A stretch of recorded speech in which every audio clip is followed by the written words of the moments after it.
Bonsoir à tous et bienvenue sur Europe 1. Nous sommes ensemble jusqu'à 1h. Vous connaissez l'émission, c'est une libre antenne. 39 21 notre numéro d'appel. La ligne est à vous. Donc 2 belles heures devant nous.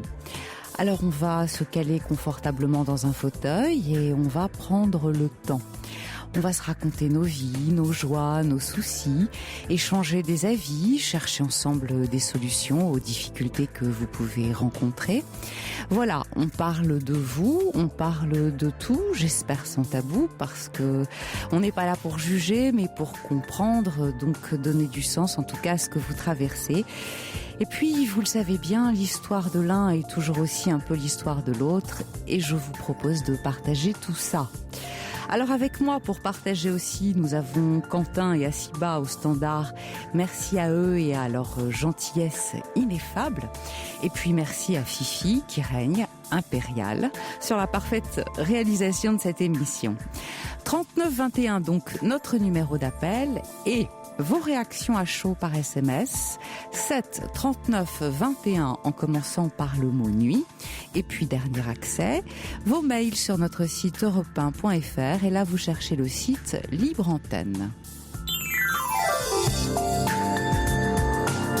Jusqu'à 1h sur Europe 1, Caroline Veil. Marie, bonsoir. On va commencer cette émission avec vous. Oui, bonsoir. Bonsoir. C'est un peu difficile de parler parce que je suis pas habituée. Oui, bien sûr. Écoutez, on va faire ça naturellement. Vous téléphonez à une amie et vous lui racontez comme ça vous vient. Oui. D'accord ? Oui. Alors, j'ai reçu un petit mail. Je vais vous aider un peu. J'ai reçu un mail, pas petit d'ailleurs, de votre part, où vous nous racontez en fait que il y a 5 ans, votre fils est parti à 1000 km pour ses études et à ce moment-là, vous découvrez que votre mari vous est infidèle.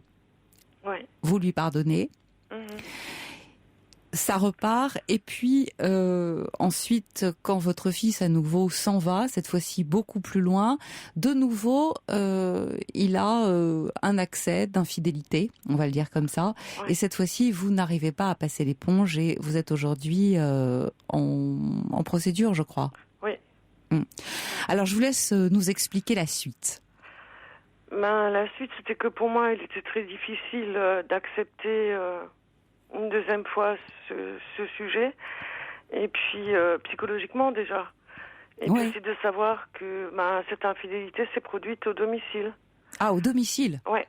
Et donc, je me sentais vraiment flouée. Et puis, c'est comme si on m'avait violée. Oui.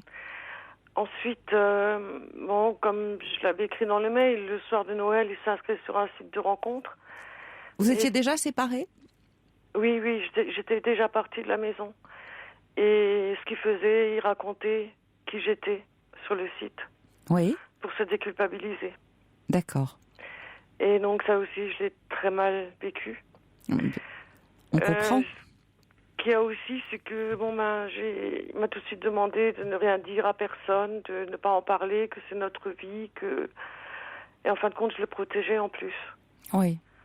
Et puis voilà quoi. Mais je souffre terriblement de la solitude. Oui. Et ce qu'il y a, c'est que tout ce qui est arrivé, c'est tout de ma faute.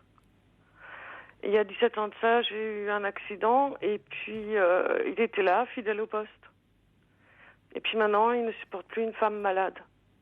Vous êtes malade aujourd'hui, Marie ? Je suis en invalidité à 80%. J'avais un polytraumatisme, j'avais des multiples fractures et maintenant j'ai des séquelles. Et puis, je me suis bagarrée, j'étais en fauteuil roulant et je marche de nouveau. Bravo. J'étais là pour les enfants, j'étais présente. Il y a un Noël qui manque dans ma vie. Oui, bien sûr. Bien sûr. Comment faites-vous au quotidien ? Je me débrouille. Oui. Et est-ce que vous êtes toujours... votre fils est parti, donc vous dites vivre à 1200 km de vous et votre fille ? Mais ma fille, elle est pas trop loin, mais elle est très prise par ses études. Qu'est-ce qu'elle fait ? Elle est en bac plus 5 à l'université. D'accord. Et elle vit avec un compagnon qui est super, mais lui il a des horaires de travail difficile, quoi. Il se lève très tôt. Et puis, bon, elle a sa vie. Bien sûr. Bien Et sûr. je leur ai toujours dit, ce qui se passe entre votre père et moi, c'est notre vie de couple. Vous avez vos vies de couple, toi, ton frère. Et je ne veux pas que vous soyez obligés d'en prendre parti ou de jouer les arbitres. Bien sûr. Et Vous êtes intelligente. Et ce qui est difficile maintenant, c'est que j'essaie de pas leur en parler, j'essaie d'être positive quand je les ai au téléphone. Ils sont présents, mais ils sont présents pour maman. Ouais. Cette maman qu'ils ont toujours connue, mais pas cette femme qui souffre. De quoi auriez-vous envie aujourd'hui, Marie ? Je ne sais plus, parce qu'en fin de compte, toutes les envies me rappellent ma vie de couple. C'est une personne que je connais depuis 36 ans. Ouais. C'était un ami, un amant, un confident. On se connaît depuis toujours.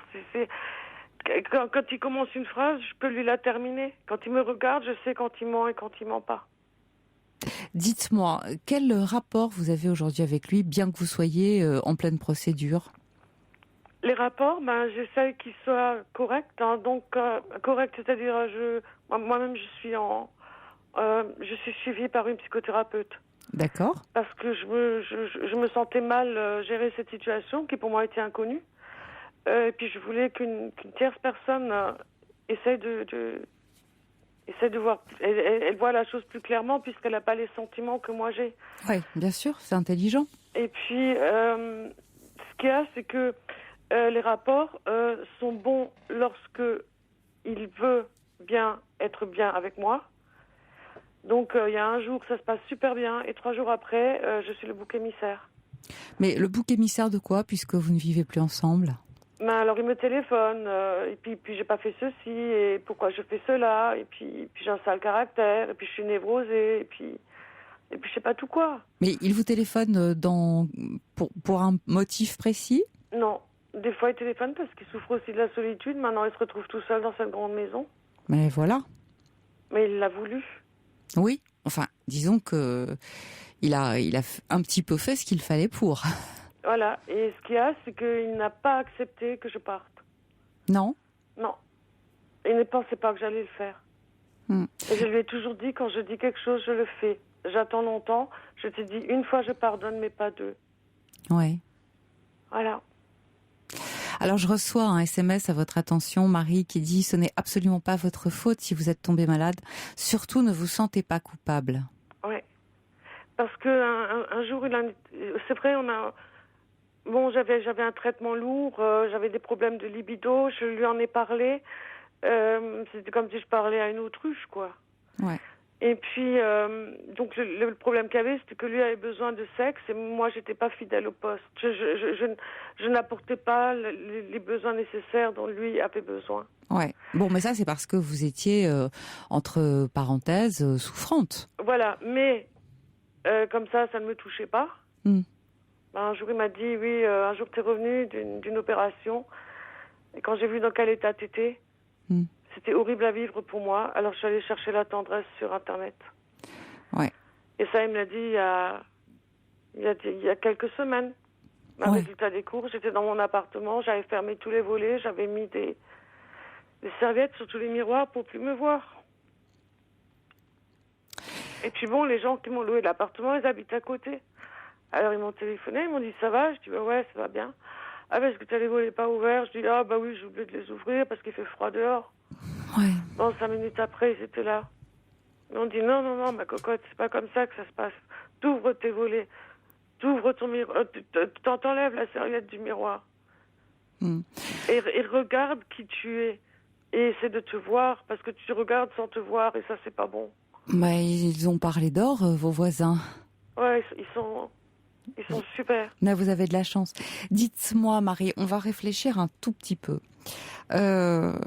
On parle comme ça, hein, c'est juste pour voir où on en est. Vous me dites que vous souffrez de la solitude. Oui.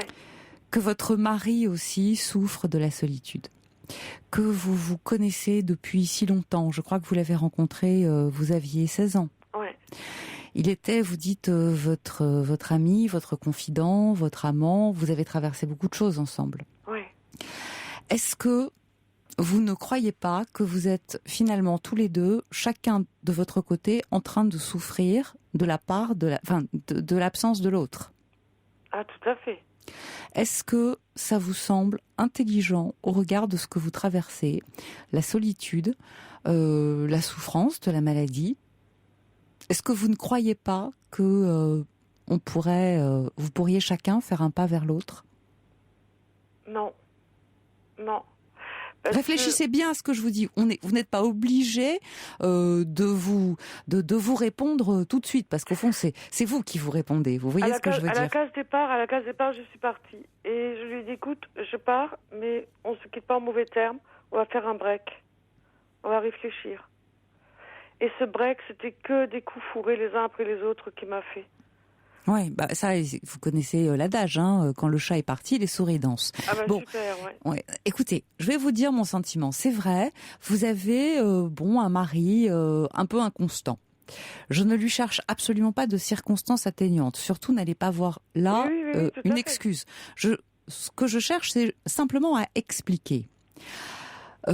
Certains hommes, pas forcément les plus délicats, quand leur femme n'est pas, on va dire, si vaillante, vont chercher ailleurs des consolations, qui ne sont que des consolations, parce qu'on est bien d'accord, on parle d'Internet, on parle de contacts qu'on fait comme ça, c'est pas une volonté affichée avec une relation nourrie, suivie. Ce n'est pas ce que vous avez évoqué. Ce qui s'est passé quand même, c'est qu'il était pendant 1 an avec une femme beaucoup plus âgée que lui. Ouais. Qui en fin de compte lui a apporté la tendresse de la mère qu'il lui l'avait jamais donnée, et qui lui a apporté aussi le côté sexuel qu'il avait besoin. Oui, d'accord. Et il m'a même dit quand j'étais avec elle et avec toi, j'étais un homme équilibré. Ouais. C'est-à-dire qu'il avait visiblement, il a besoin de vous, hein. Ah, il est très fusionnel. Hein. Non, il a besoin de vous, parce que même quand il vous appelle et que vous avez l'impression que c'est pour vous pourrir la vie, vous engueuler, vous faire des reproches, etc., au fond, ce que vous avez dit est important, il vous appelle sans motif, sans raison, mais juste pour vous parler. Alors après, que ça se transforme en agressivité, bon, on le comprend, vous êtes parti, il vous en veut. Je ne dis pas qu'il a raison, on est bien d'accord. Oui, bien sûr, oui, je ne dis pas qu'il a raison. Mais vous n'êtes pas là, donc il s'adresse à vous sur un mode agressif. Voilà, tout simplement parce que vous n'êtes pas là, vous lui avez échappé, vous vivez votre vie sans lui, et ça, pour certains, c'est assez insupportable d'imaginer qu'on puisse vivre sans eux.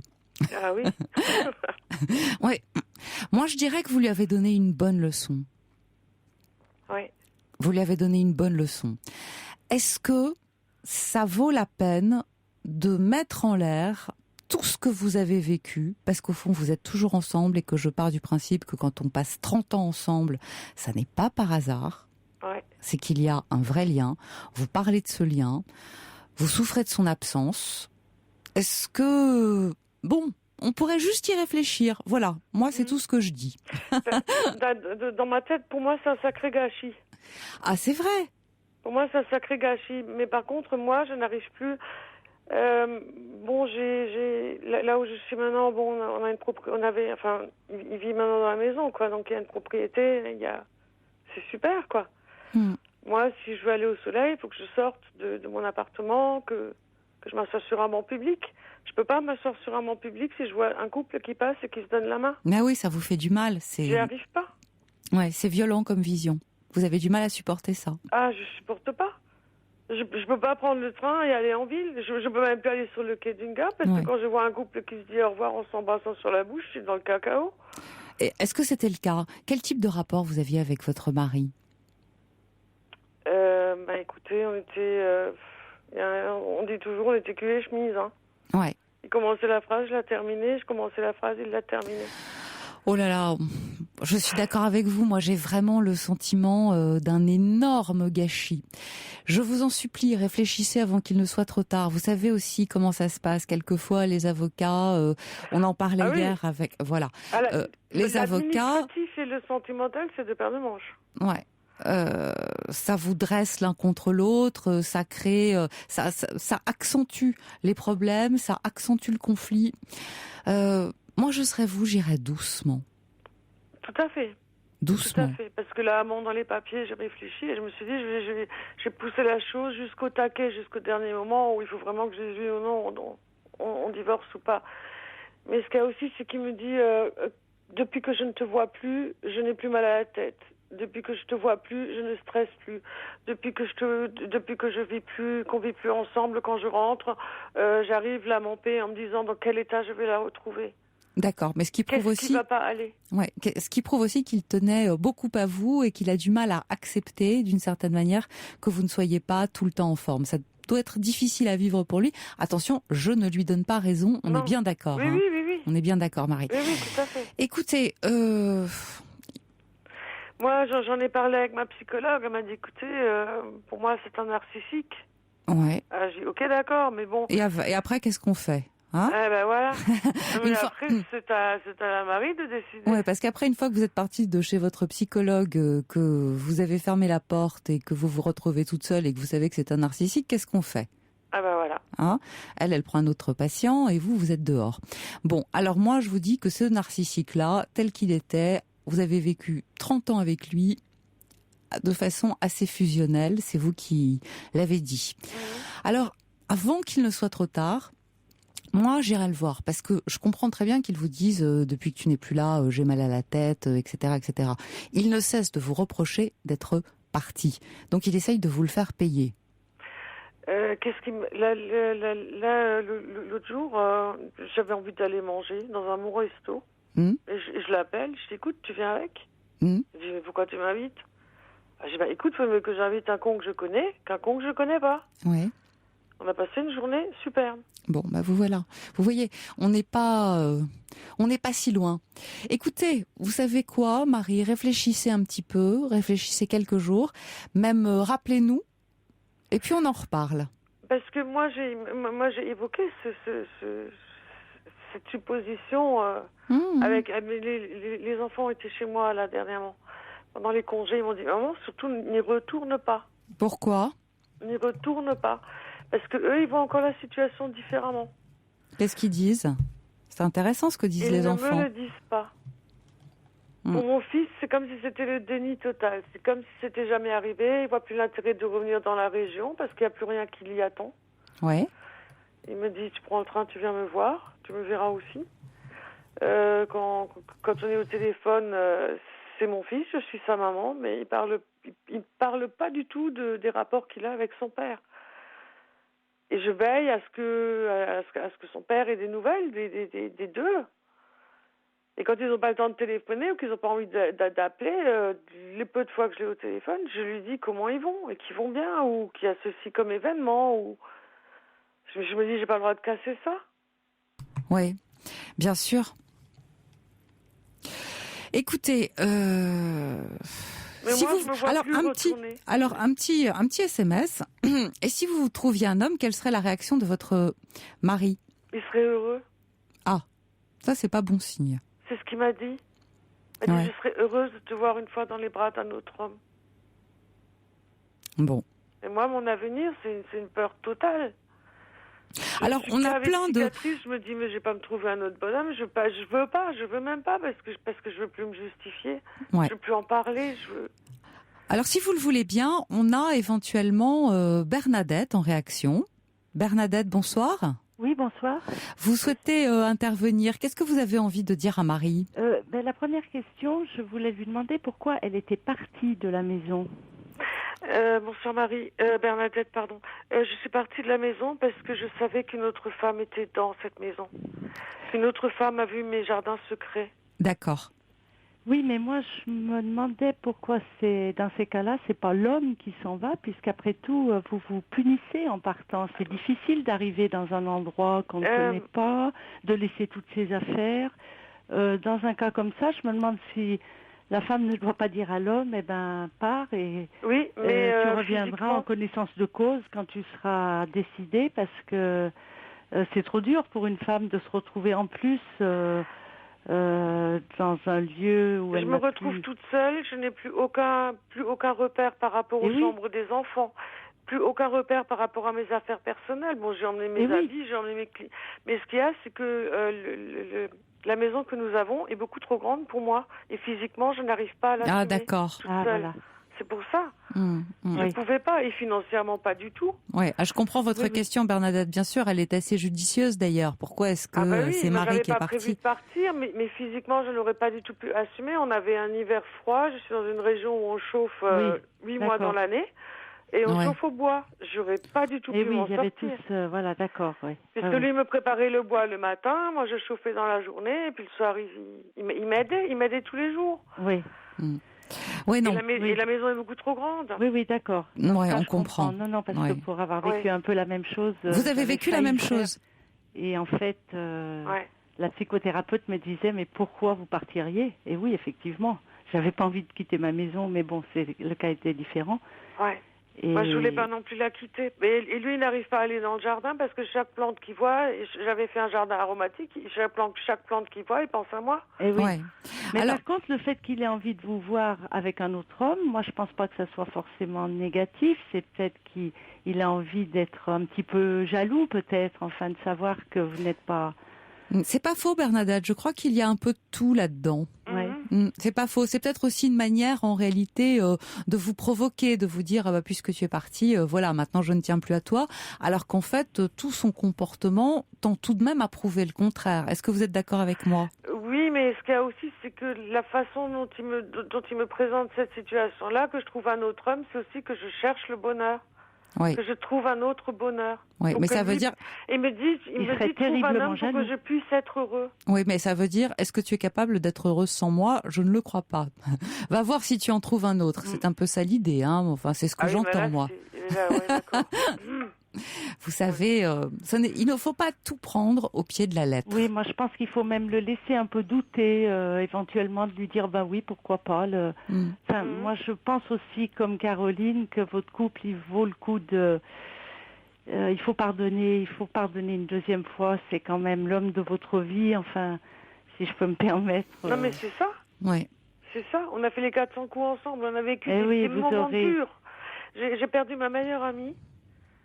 Il a fait 400 bornes. Il est venu à l'enterrement. C'est pour ça. Personne n'a rien remarqué qu'on n'était plus ensemble. Ouais. Ah non, mais vous avez un lien très très fort. Hein. Je ne suis pas sûre que... Dans quelques années, vous aurez des petits-enfants ensemble. Enfin bon, c'est toute une vie. Oui, c'est tout ça. Je me dis, mais c'est un gâchis Et oui, c'est pour ça qu'il faut encore pardonner, parce que les hommes, ils sont... Ils sont comme ça, vous avez envie de dire, Bernadette ? Oh là là, on va se faire taper dessus, là. Ils sont souvent... Non, mais c'est vrai que les hommes, je pense qu'ils sont... Mais ils sont quelquefois inconstants. Les femmes aussi, ça arrive. Les femmes aussi, mais les hommes, je pense que... On est à égalité sur ce plan-là. Hein. Moi, il m'a dit, écoute, j'ai fait le bilan de ma vie, j'ai raté beaucoup de choses. J'ai perdu 17 ans avec toi. Ouais. Depuis l'accident, j'ai raté beaucoup de choses. J'ai l'impression qu'il est en train d'essayer de rattraper le temps, d'essayer de rattraper quelque chose. Écoutez, il m'a déjà proposé qu'on se remette ensemble, mais ce qui l'embête, c'est qu'il n'aura pas le rythme sexuel que lui voudrait avoir. Alors que comble de l'histoire, depuis le jour où je suis partie, il a quitté la maîtresse qu'il avait. Ouais. Et il est seul. Écoutez, moi... Aller voir un psychothérapeute de à deux. Il refuse totalement. On en avait déjà parlé lors de la première séparation, enfin lors du premier événement. Et moi, j'avais vu avec ma psychologue, donc je la voyais 3 fois dans la semaine, et puis on essayait de gérer les choses. Je lui disais les différentes situations, elle me disait comment réagir, je lui disais mes sentiments, je parlais beaucoup avec lui. Petit à petit, les choses se sont remises. Moi, j'ai commencé de nouveau à avoir confiance en lui, et puis là, le fils s'est encore une fois éloigné, il a changé de situation, et blanc, le scénario est reparti. Mais je pense que, je vais vous dire quelque chose, je crois que l'absence de votre fils à chaque fois qu'il s'en va, le renvoie lui à sa propre jeunesse, et il a besoin, de commettre une bêtise. Ça arrive souvent. Voilà. Ça arrive souvent. C'est d'un seul coup, il revit sa propre adolescence ou sa propre jeunesse quand un enfant s'en va. C'est assez fréquent. Et puis, je vais vous dire, avec le temps, ça s'arrange. Marie, réfléchissez. Je ne suis pas sûre que tout soit fini. En plus, il vous a dit, si on se remettait ensemble, il vous l'a proposé. Voyez-le, parlez-vous. parlez-vous vraiment et puis laissez-vous un peu de temps. Mettez un petit peu la procédure de côté. Moi, je trouve qu'on a toujours le temps de tout foutre en l'air et c'est beaucoup plus long de construire et vous avez déjà beaucoup construit. Alors, réfléchissez, faites-moi plaisir. Voilà, parce que moi, le problème que j'ai maintenant, c'est que là, il m'a dit qu'il a rencontré une autre femme. Aïe, vous nous aviez pas dit ça. Et tout. Et puis là maintenant il est porté disparu depuis 8 jours, ce qui est déjà pas mal. Bon, écoutez, on attend un peu, hein. On voit tout ça, comment ça vient, comment ça se passe. On attend un peu. Parce que j'ai les amis que nous avons, on peut les compter sur les doigts d'une main, mais nous avons tous les deux les mêmes amis en commun. Ouais. Et il arrive que moi je téléphone à mes amis et que mes amis aient besoin d'aide de la part de mon mari. Ils le reçoivent, ils parlent avec lui comme si de rien n'était. Ils ont tous des réactions super saines et aucune personne de ces amis que nous avons n'a porté de jugement quant à notre situation. Et ce qui est super, c'est qu'ils sont à son écoute et à mon écoute et qu'ils ne disent pas « Ah oui, l'autre a dit que... Ah oui, mais c'est de ta faute ou machin. » Non, ils écoutent, point. Écoutez, vous êtes entouré de gens intelligents et croyez-moi, ce n'est pas si souvent. Vous avez d'une certaine manière, vous avez de quoi réfléchir. Alors vous avez vraiment tous les éléments en main. Bernadette, merci de votre intervention. À une autre fois, j'espère. Merci à vous et bon courage à Marie. Merci. Oui, merci beaucoup. Au revoir. Marie, réfléchissez et puis rappelez-nous d'ici quelques temps et faites-nous part de vos réflexions. D'accord, parce que j'en ai parlé à ma fille du problème d'une personne narcissique. Alors elle m'a dit, écoute maman, tu sais, on peut donner beaucoup de définitions à beaucoup de personnes. Tu sais, les réactions, des fois t'es fatiguée, alors t'es borderline ou t'es je sais pas quoi. Il faut arrêter maman. Mais elle a pas tort, votre fille. Elle est au moins aussi intelligente que sa mère. Marie, à très bientôt. Merci à vous. Écouté. Au revoir Caroline. Au revoir. Pour intervenir dans l'émission, appelez le 39 21 34 centimes la minute.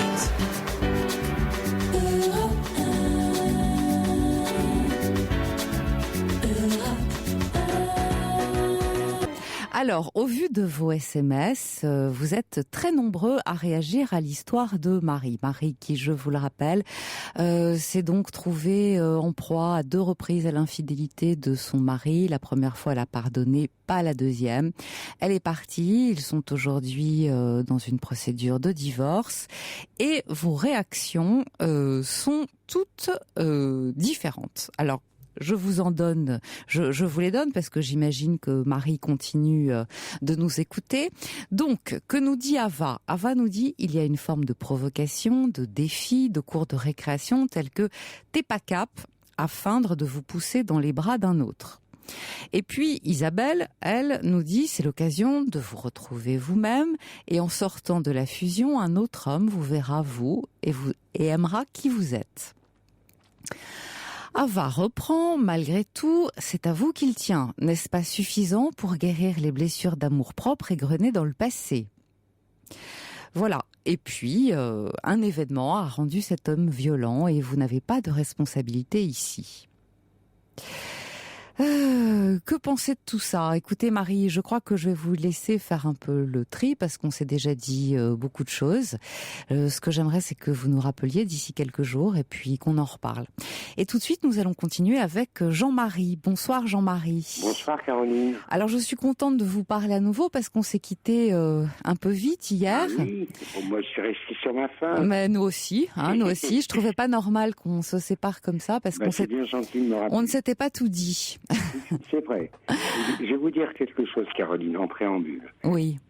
Grâce à l'émission d'hier, les quelques minutes que j'ai passées avec vous, j'ai eu le courage d'appeler mon fils. Oui. Il n'y a pas longtemps, il y a 2 heures. Oui. Et de lui dire, Cyril, je suis dans la merde. Cyril, aide-moi. Cyril, j'ai besoin de ton affection. Et il m'a rappelé. Il m'a laissé un message. Il n'a pas osé m'appeler de vive voix, et il a eu raison. Oui. Parce que c'était un message d'amour qu'il me donnait. Et ça, je vais vous dire, je pète la forme, je suis content. Oh, c'est bien. Je suis content et c'est grâce à vous, Non, à toute votre équipe. Non, mais c'est parce que vous avez eu l'idée de nous appeler, vous avez pris l'initiative, vous êtes lancé, et c'est ça qui est bien. J'ai fait cette démarche, il était minuit. Bah, c'est vous qui l'avez faite. Hein. Non, oui, bien sûr, mais c'est parce qu'il y a des structures comme les vôtres sur Europe 1 qui sont merveilleuses. Ah bah c'est très gentil de nous dire ça. Alors maintenant, on va un peu parler de vous. Oui. Donc hier, je vous ai senti, je vous donne mon sentiment, un peu perdu dans les méandres d'une procédure, et j'en étais à me demander si finalement, au fond, les avocats n'avaient pas attisé le conflit, la procédure dans laquelle vous êtes, si elle ne prenait pas des proportions à cause précisément de ce que vos avocats, de part et d'autre, vous laissaient entendre. Bon, alors Caroline, si vous voulez aller sur ce chemin, on peut. Mais c'est vraiment pas ce que je crois. J'ai la prétention de croire que j'ai maîtrisé la situation. Ah d'accord. Au niveau, mais bon, si vous voulez qu'on en parle, on en parle. Non, mais peut-être que vous l'avez maîtrisé. Mais du côté de votre femme, qu'est-ce que vous en pensez ? Écoutez, je crois que... vous l'avez maîtrisé, hein, ça je le mets pas en doute. Non, mais ma femme aussi. Attendez, le problème, c'est que vous voyez ce que je veux dire quand je parle d'anachronisme, c'est-à-dire qu'on revisite le passé en fonction des événements présents. Exact. D'accord ? Or, qu'est-ce qui se passe ? Eh bien, moi, en 47 ans, j'ai acquis une certaine connaissance de ma femme. Enfin, j'ai cru l'acquérir. Et puis, le présent me fait chuter, allez, de Karim Ansila, même pas.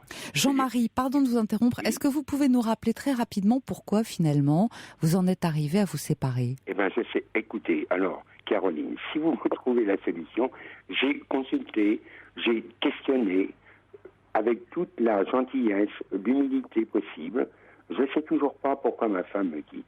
Si, en gros, c'est la lassitude, ma femme me dit, je veux la sérénité, tu es du vif argent, je ne peux plus supporter, ça va pas, c'est trop poivré. Ma femme n'aime pas les Écoutez, aliments, alors vous êtes bien... les condiments, vous voyez. C'est bien la première qui se lasse de ce que ce soit pimenté. Ah, vous croyez ? Mais je suis pas sûr. Attendez, je ne suis pas si sûr que vous le dites. Enfin, peut-être. Mais croyez-vous pas que c'est un conditionnement sociétal, ça ?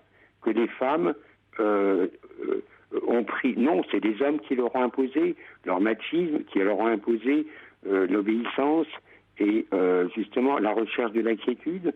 Et puis on va aller plus loin, si vous me permettez. N'est-ce pas darwinien ? N'est-ce pas évolutif ? Qu'est-ce qu'elle veut, la femme ?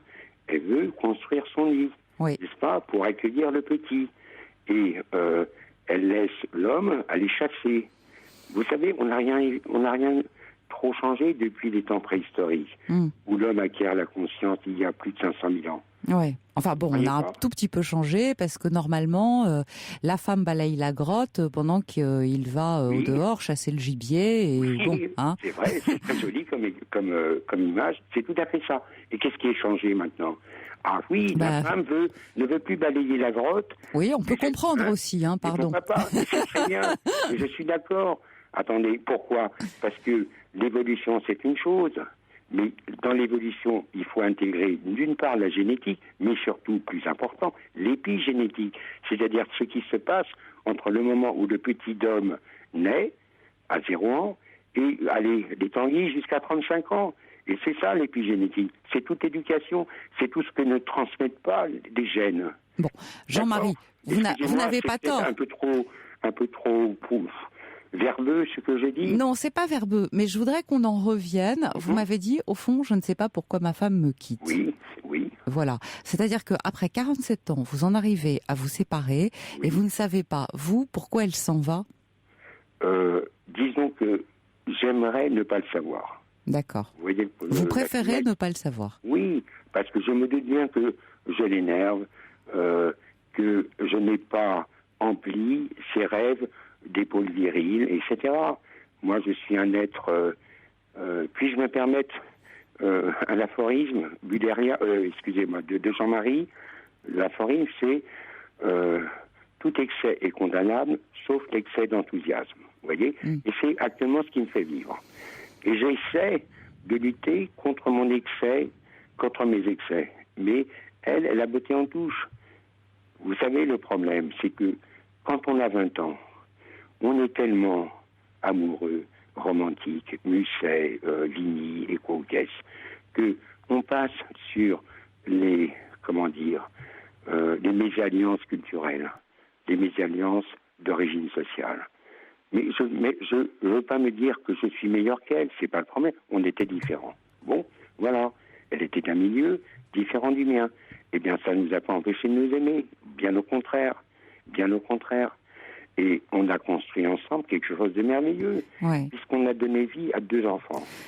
On a rempli notre programme génétique. Vous vous rendez compte ? Oui, mais enfin, bon, quand on se marie, on se dit pas, tiens, on va remplir un programme génétique. Vous avez raison. En tout cas, quand j'avais 20 ans, j'y pensais pas. Oui. Mais maintenant, encore une fois, anachronisme, maintenant, je revisite le passé et je veux pas être trial, mais quand je passe devant monsieur le maire, qu'est-ce qu'on me demande ? Qu'est-ce que la société me demande ? D'aimer ma femme, de la protéger, de pas la tromper. Excusez-moi, j'ai failli. Bon, et puis quoi ? Et elle aussi a failli. So what ? Bon, et on me demande quoi ? De contribuer à la progression de la France, à faire des enfants, bien évidemment. Bon, on n'est plus sous pétain, mais c'est quand même ça. Regardez des allocations familiales. Oui, mais là, Jean-Marie, vous êtes en train de vous perdre parce que vous cherchez... D'accord. Mais je vais vous dire pourquoi. Parce que, non... Je vous écoute et vous me recadrez et c'est très bien. Non, je ne cherche pas à vous, je ne cherche pas à vous recadrer. Ce que je suis en train d'essayer de vous dire, c'est que... au fond, vous souffrez tellement que vous cherchez des raisons à comprendre. Vous cherchez à comprendre ce qui, au fond, est incompréhensible. Vous cherchez à donner du sens à ce qui n'en a pas.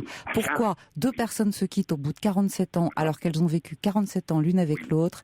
C'est vrai que c'est assez incompréhensible. Non, c'est pas incompréhensible. C'est la vie, Caroline. C'est la vie. Alors, c'est vous qui le dites et je préfère que ça soit vous. C'est ma philosophie. Pourquoi ? Je suis bien obligé d'en construire une pour lutter contre l'angoisse de la solitude qui me guette. Dites-moi, vous avez 66 ans. J'ai 66 ans. Vous croyez que je vais refaire une vie, réépouser une minette de 35 ans ? Allez, j'aimerais en épouser une encore plus jeune pour satisfaire ma libido. Non, mais de quoi on parle là Pourquoi ? On parle de choses simples, de choses basiques. Non, mais tout de suite, vous parlez, vous dressez un cliché. Pourquoi un homme de 66 ans ira directement, comme vous dites, avec une minette de 35 ans ? D'abord, il va vous falloir un peu de temps, je vous le dis franchement, Jean-Marie, pour vous remettre. Vous n'êtes pas au bout de la procédure et ça ne voudrait pas dire grand-chose si après-demain, vous étiez avec quelqu'un d'autre. Ça veut dire que ces 47 ans n'auraient pas eu de signification pour vous. Donc, je ne crois pas, tel que je vous entends, que ça va se passer comme ça. Mais vous avez raison, je suis d'accord. Je vais souffrir, qu'est-ce que je vais essayer de faire ? Je vais essayer de minimiser ma souffrance, comme tous les hommes. De la mettre à distance, voilà. On va espérer que le temps fait du temps au temps. Le temps est un merveilleux médicament. Bien sûr, c'est le meilleur, c'est le meilleur. Le reste, vous savez, c'est des pilules. C'est quoi, la potion magique d'Astérix ? Écoutez, moi, ce que je vous conseillerais, c'est d'aller en parler. Vous savez pourquoi ? Parce que précisément, les médicaments, c'est chimique et la parole, c'est naturel. Et je crois que vous avez terriblement besoin d'en parler parce que vous ne comprenez pas ce qui vous arrive. Et on peut comprendre que vous ne compreniez pas. Voilà. D'accord. Mais c'est aussi un moyen d'aller au cœur de son chagrin. Ça sert à rien de fuir son chagrin. Et vous avez très bien fait d'appeler votre fils et de lui demander de l'aide. J'ai osé, grâce à vous, j'ai osé. Ouais, ça ne sert à rien. Et vous savez ce qui va se passer après l'émission, parce que je lui ai dit à quelle heure on passait. Eh bien, il va m'appeler et on va avoir de l'affect. Voilà. Et ça n'a pas de prix pour un homme seul. Ouais, je suis d'accord avec vous. Maintenant, seul, je ne suis pas certaine que vous restiez seul tout le reste de votre vie. Allez, vous êtes trop beau parleur pour ça. Moi, je vous le dis comme je le pense. Le beau ramage, le corbeau. Non, c'est pas le beau ramage, mais pour parler comme ça, c'est que... intellectuel. Non, mais c'est que vous avez besoin de parler, donc vous avez besoin de nouer des relations avec les gens, vous avez besoin des autres, vous avez un contact facile. Je suis pas sûre que vous restiez seul si longtemps que vous le pensez, Jean-Marie. Écoutez, ne croyez pas ça, parce que moi, en 2 mots, je veux pas monopoliser l'antenne, mais j'ai eu la chance, l'État français, non, ça fait... on se croirait sous pétain. La nation française m'a donné une chance énorme, c'est de m'offrir des études, d'une certaine mesure, puis de rentrer dans une ABLITM de Télém, qui à l'époque s'appelait la recherche fondamentale. Et là-bas, on me disait, Jean-Marie, tu cherches, tu as besoin d'argent, tu as besoin d'équipement, tu as besoin de nouveaux instruments, pas de problème, on te donne. Voilà. J'ai connu ce qu'on appelle les bases grasses de la recherche française. Formidable. Oui, c'est formidable. Eh bien, mes collègues à qui je continue à donner mes services, parce que je leur fais la biblio, ils n'ont plus le temps. Hein, vous savez ce que c'est la recherche? Excusez-moi, vous savez ce que c'est la recherche aujourd'hui pour des gens qui ont un peu de bouteille, allez, 45, 50, 55 ans, c'est des DRH. Ils gèrent la pénurie. Les crédits de recherche, on a beau dire, excusez-moi, je ne veux pas faire de la politique. Non, mais là, on s'égare un peu, Jean-Marie. On s'égare un peu. On va revenir. Ce que je veux dire, c'est que moi, j'ai eu la chance, grâce à la nation française, de m'éclater dans mon travail et de vivre intensément ma vie. Et du coup, quand j'arrive à la retraite, qu'est-ce qui se passe? Eh bien, je suis, excusez-moi, un puceau de la vie. Je ne connais pas la vie. Et j'ai eu des déboires énormes. Parce que on m'a bon, là, vous êtes en train de vivre un événement difficile. Évidemment, bien sûr. Et ma femme, si vous voulez, je ne vais pas dire que je lui ai fait une vie de princesse. Non, mais vous l'avez dit hier. Oui, je l'ai dit hier. Eh bien, alors je ne le redis pas. Vous l'avez dit hier et je l'ai bien entendu. Mais bon, chacun voit midi à sa porte. Qu'est-ce qu'on est tous? Vous savez, il y a un seul truc qui est commun à tout le monde, aux 6 milliards d'individus, quel que soit leur gender, leur sexe, hein, c'est quoi? Le self-esteem, comme on dit en français, l'estime de soi. Ouais. Tous les jours, toutes les minutes, on agit en référence au plaisir qu'on va avoir de soi. D'accord, de se rendre. Pas tout le monde, hein, je veux dire. Oui, non, c'est pas. Oui. Ceux qui ne le font pas. Je ne dis pas qu'ils ont raison, mais bon, on n'est pas. C'est pas un problème de raison ou pas raison. C'est qu'ils n'en ont pas conscience, c'est tout. Vous savez, il y a quoi? Il y a 500 000 ans qu'on a acquis la conscience. 500 000 ans. C'est ce qui nous différencie de nos cousins, les grands singes. Je sais. Mais Jean-Marie, je comprends toutes ces considérations. Je comprends. Elles sont trop philosophiques. Non, c'est pas trop philosophique. Pas du tout. Vous avez tout à fait le droit de dire ce qui vous tient à cœur et surtout ce que vous pensez. Non. Et je vous remercie de votre sincérité. Mais là, on s'égare un tout petit peu. Tout à fait. Moi, j'ai entendu un homme malheureux parce que vous êtes en train de vivre un événement dur.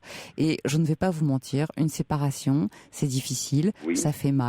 Et ça prend du temps de s'en remettre. Je cherche des amis qui puissent me renseigner sur ce qu'ils ont vécu. Et je vais vous dire, si à l'occasion de ma participation à votre émission, il y a des gens qui se disent, dans le fond, je pourrais me rapprocher de Jean-Marie et pourquoi pas faire, parlons d'un club. Eh bien voilà, alors on va, exactement. Pourquoi pas? Bon, écoutez, pourquoi pas. En tout cas, c'est un appel. Moi, pas personnellement, mais c'est un appel à nos auditeurs et j'imagine que les messages, les SMS ne vont pas manquer et je vais vous les transmettre. Jean-Marie, merci de votre appel. Merci Caroline. Et à très bientôt. Et encore une fois, merci à Quentin et à toute votre équipe parce que c'est des gens super et c'est pas pour faire, de la daube. J'aime beaucoup Europe 1. C'est très gentil. Je pourrais écouter France Culture. France Culture. Non. Voilà, merci à vous. Au revoir Jean-Marie. Et les autres. Voilà. Au revoir Caroline. Merci.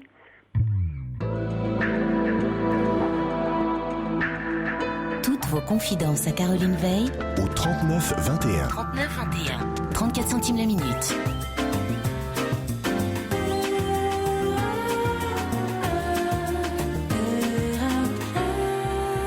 Et puis tout de suite, nous allons accueillir Nora. Bonsoir Nora. Nora, vous êtes là? Oui, bonsoir. Bonsoir, vous êtes à l'antenne. Je vous écoute. Alors, attendez, je vais enlever le haut-parleur. Ah oui, s'il vous plaît, enlevez-moi la radio, c'est mieux derrière. Oui, c'est mieux là? Ah oui, 10 fois mieux. Bon, je sais pas par où commencer. Le début. En fait, on va dire qu'en ce moment, ce qui me fait appeler, c'est que je suis très angoissée. Oui. Enfin, j'ai des angoisses, j'ai du mal à dormir, etc. Je sais pas si enfin, c'est un état, on va dire, quasi permanent. Vous avez une petite idée de ce qui vous tient réveillé ? C'est un tout, en fait. Enfin, je suis plutôt insomniaque, mais enfin, ces derniers temps, bon, on va dire que j'étais en congé, donc du coup, j'étais plus trop occupée la journée. Enfin, voilà, j'ai eu un rythme un petit peu décalé. Mais en fait, ce qui me fait appeler, c'est que... Vous aviez du temps pour penser ? Ouais. C'est au niveau sentimental, en fait, je me rends compte que... en fait, j'ai jamais vraiment eu de relation stable. Enfin, j'ai 26 ans. 26 ans, d'accord. Ouais. Et enfin, j'ai jamais eu de relation sérieuse qui dure. Ouais. Et je me rends compte que c'est moi qui me bloque un peu, quoi. Enfin. Qu'est-ce qui vous bloque ? Racontez-moi. On va dire que c'est pas l'envie qui me manque, mais enfin, je sais pas, j'ai peur. Vous avez peur de quoi, Nora ? Vous avez peur de quoi ? Qu'est-ce qui vous arrête ? Vous avez 26 ans, vous dites que vous n'avez pas connu de relation sérieuse. Bon, c'est pas inouï, c'est pas extraordinaire. Alors, à quel âge, par exemple, est-ce que vous avez commencé de sortir avec des garçons ? J'ai commencé, je devais avoir la vingtaine, quoi. Enfin, tout juste 20 ans. Oui. Et en fait, ça n'a pas duré tant que ça. En fait, je vais pas dire que je me suis forcée, mais bon, je me suis un petit peu fait violence. Je me suis dit, bon, pourquoi pas, etc. Enfin, l'occasion s'était présentée. Et en fait, ça a dû durer 2 semaines, quoi. Oui, c'est tout. Mais qu'est-ce qui vous a fait peur là-dedans ? À quoi avez-vous pensé ? À l'époque, c'est... comment dire ? J'avais peur... Enfin, voilà, enfin, je me sentais, on va dire, pieds, poings liés, quoi. Pieds, poings liés ? Vous avez peur de l'engagement ? Ouais. Vous avez peur de vous sentir enchaîné pour vous engager ? Ça veut dire ça ? Ça veut dire pas libre ? Ouais, en fait, à l'époque, enfin, pour ma première relation, on va dire que oui, quand j'étais avec cette personne, je me disais, je pourrais pas être avec celle-ci ou avec celle-là. Enfin, c'est comme ça que je voyais les choses, quoi. Donc du coup, j'ai mis fin à la relation. Et c'est pas pour autant que, enfin voilà, que j'ai vu d'autres personnes, quoi. Alors, écoutez, j'ai un tout petit peu de mal à vous comprendre. En fait, vous ne vous êtes jamais engagé, vous aimeriez, mais ça vous fait peur. Est-ce qu'on pourrait le résumer comme ça ? Ouais. Enfin, ce qui me fait appeler, c'est aussi que, récemment, il y a une personne pour qui, on va dire, j'ai eu un coup de cœur. Ah, voilà. Et... On a quand même mis près de 4 minutes pour que vous nous le disiez. Ouais, je me perds un peu, je suis un peu confuse. Et en fait, voilà, on jouait un petit peu au chat et à la souris sans vraiment se parler. Etc. Revenez dans le combiné pendant que vous me parlez de ce sujet très intéressant. Oui, vous m'entendez ? Mieux. Oui. Je pense que lui, il était plutôt timide, comme moi. Je suis quelqu'un de très réservé. Et du coup, je peux donner l'impression que je snob les gens. Oui, ça y est, j'ai compris. C'est-à-dire que vous nous jouez la grande indifférence pour ne pas montrer à quel point vous êtes ému. Voilà. Bon. C'est mon problème. Écoutez, c'est un petit travers que beaucoup partagent. Ouais. Et le souci, c'est que il y a eu des occasions et du fait de mon comportement, de mon attitude, il est pas venu me parler. Il a peut-être essayé et moi j'étais tellement, j'étais tellement impressionnée que, c'est limite je paniquais, quoi. Ouais, vous êtes restée sèche. Ouais, et je me suis limite, j'ai pris la fuite, quoi. Bon. Et en fait, je fais un travail sur moi, etc. Et j'ai réfléchi, je me suis dit, c'est bon, il y en a marre de rester là à attendre et que qu'il se passe rien. Donc je me suis dit, je vais provoquer je vais essayer de provoquer le contact, quoi, parce que. Bien sûr. Et alors? Et en fait, c'est lui qui. Après, je pense qu'il a mal pris mon attitude, etc. Quel genre d'attitude, Nora? En fait, une fois, il était juste derrière moi, il aurait pu me parler, etc. On s'était croisés. Attendez, excusez-moi, je vous interromps parce que je vois l'heure qui tourne. Alors voilà ce qui va se passer. On va s'interrompre quelques instants le temps du journal. Surtout, vous ne raccrochez pas, vous restez avec nous et je vous reprends tout de suite après. On est d'accord? Vous restez en ligne avec nous.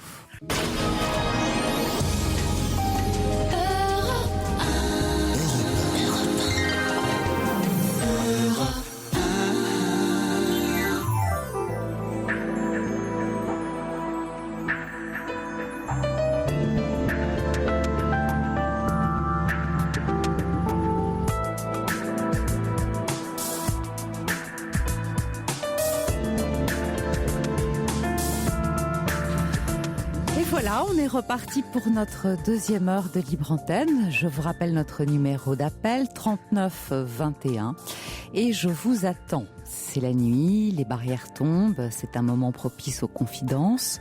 On peut se livrer davantage, se lâcher même, il n'y a pas de mal à ça. Et puis si une question plus particulière vous empêche de trouver le sommeil, comme c'est le cas pour Nora, nous sommes là, 39 21, je suis à votre écoute. On tente d'y voir plus clair, d'ouvrir le débat. On réfléchit ensemble et puis croyez-moi, ça donne des idées. Donc, 39 21, notre numéro d'appel. Vos réactions par SMS 7 39 21 en commençant par le mot nuit. Et vous pouvez nous adresser vos mails sur notre site europe1.fr en allant à Libre Antenne. Alors, un peu avant le journal, nous avions laissé Nora qui joue les belles indifférentes quand un homme lui plaît. Est-ce que j'ai un petit peu résumé la situation, Nora? Plus ou moins, oui. Voilà. Alors, question, est-ce que ça vous semble rattrapable? Parce que vous avez parlé d'un comportement que vous avez eu par la suite et qui a éloigné de vous l'objet de vos désirs. Oui, c'est ça. En fait, rattrapable, plus trop, puisque cette personne, elle est plus là. Oui, ça c'est dommage. Donc, en fait, mon souci, il s'est posé là, puisque quand j'ai remarqué que c'était plus possible, et ça m'a mis dans un état.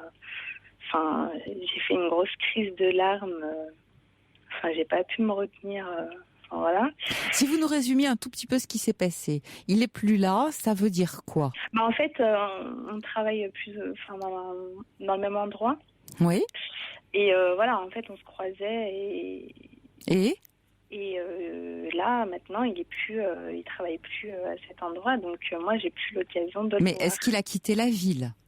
Je pense. Oui. Est-ce qu'il a un téléphone? Je suppose, comme tout le monde, mais... Est-ce que vous avez ce téléphone? Non.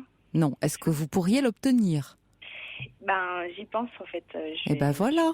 Je vais essayer de... Mais ce qui me pose problème, en fait, c'est la réaction que j'ai. C'est devenu... j'y pense...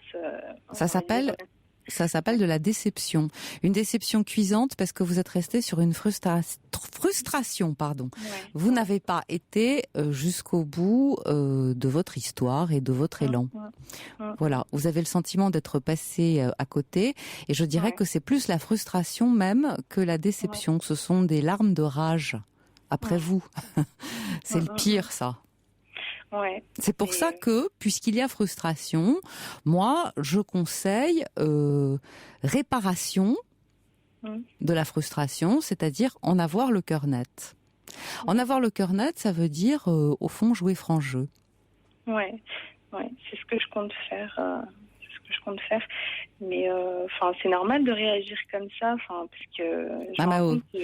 Quand on sent que ça vous échappe, oui. Ça peut. Et puis vous êtes jeune. Les frustrations, on n'aime pas. Ouais, je supporte très mal. Que ce soit à ce niveau-là ou autre chose, quoi. Ouais. Et puis ce n'est peut-être pas la première fois que vous avez l'impression de passer à côté. Ouais.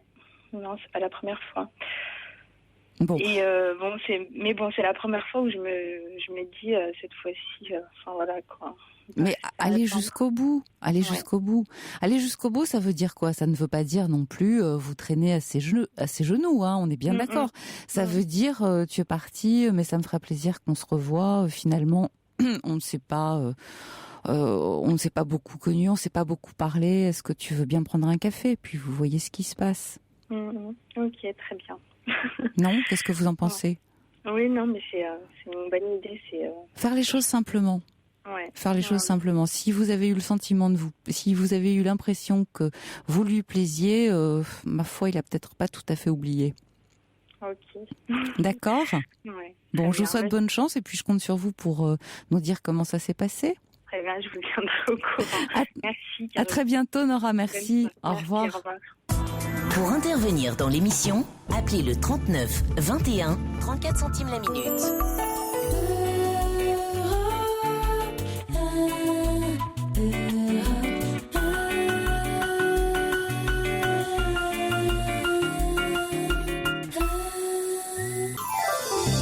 Europe 1, Caroline Veil.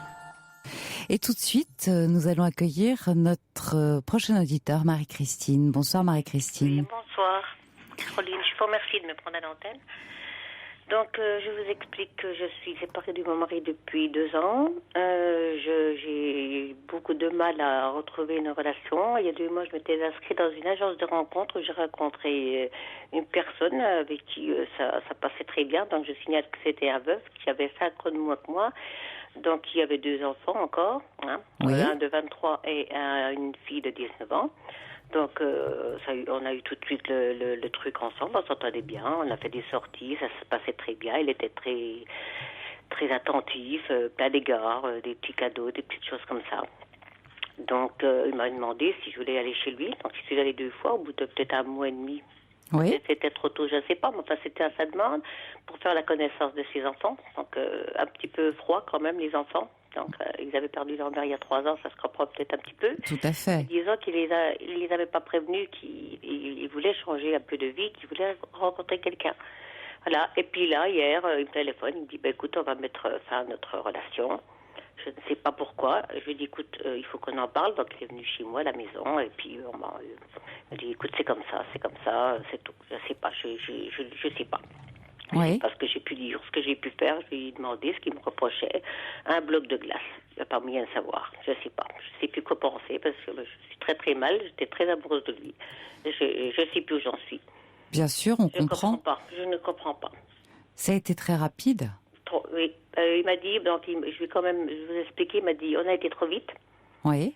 Donc j'ai pas eu trop l'impression de bousculer. Bon, c'était un homme qui est très, très papa-poule, qui aime énormément ses enfants, qui s'en est beaucoup occupé pendant 3 ans, qui a fait le rôle de son épouse, qui est très attaché à sa maison. Il est très, très maniaque, il est très proche de sa maison. Disons qu'il s'est beaucoup, beaucoup noyé dans le travail pour oublier le décès de sa femme. Hein.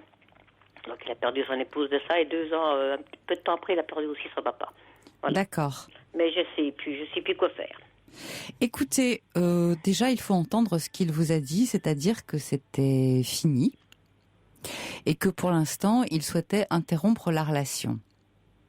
Moi, je pense, et vous avez lié les 2 événements, c'est-à-dire que vous êtes allé chez lui 1 mois après et que vous avez rencontré ses enfants et qu'ils ont été froids avec vous. Je pense que ses enfants lui ont demandé de mettre un holà à une relation qu'il devait juger prématurée. Voilà. Je ne pense pas. Non. Je ne pense pas que ce soit ça. Non, parce que ses enfants ont quand même trouvé qu'ils étaient inscrits dans une agence et puis ils n'ont rien dit. Et ce qui s'est passé, c'est que moi j'ai eu l'occasion d'appeler sa fille ce matin, comme j'étais très très mal. Oui. Et sa fille m'a dit que son père était très très très borné, que c'est une famille où on ne parle pas beaucoup. Oui. Il n'y a pas de dialogue, il n'y a pas de relationnel. Son père est très très froid, d'après ce qu'elle m'a dit, très...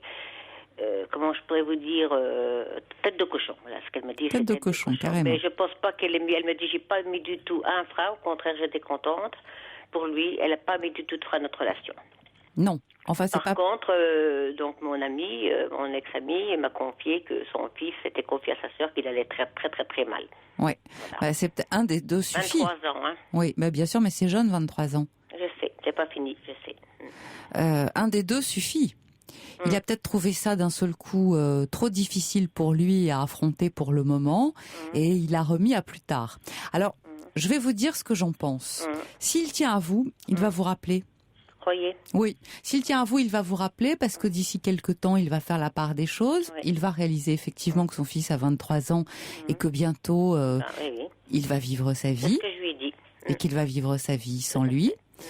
Et que lui, eh bien, ma foi, il va se retrouver tout seul. Il était déjà tout seul. Hein. Il m'a dit, il avait 6 enfants, mais il partait souvent le week-end.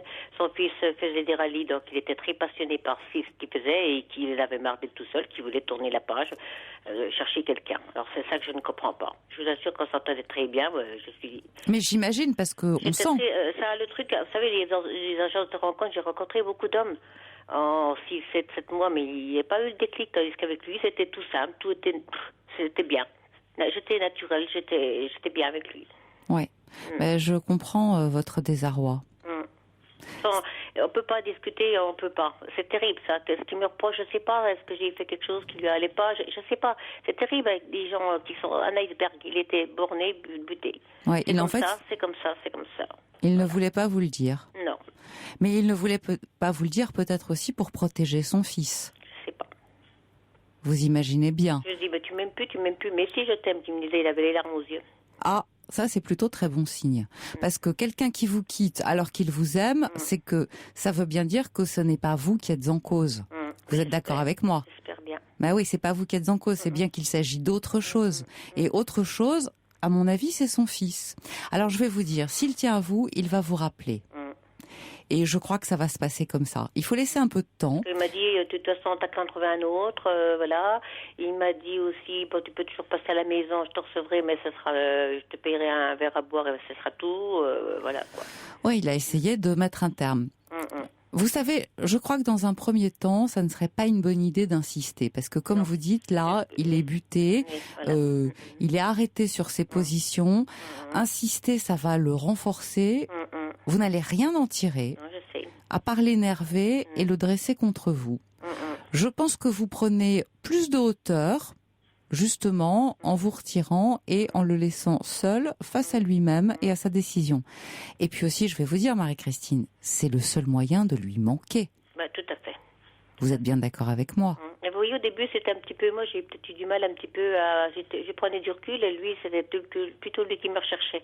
Et je crois qu'en dernier, c'était le contraire. Bon, il a passé une semaine en vacances avec sa fille. Il est parti une semaine, il m'a beaucoup manqué.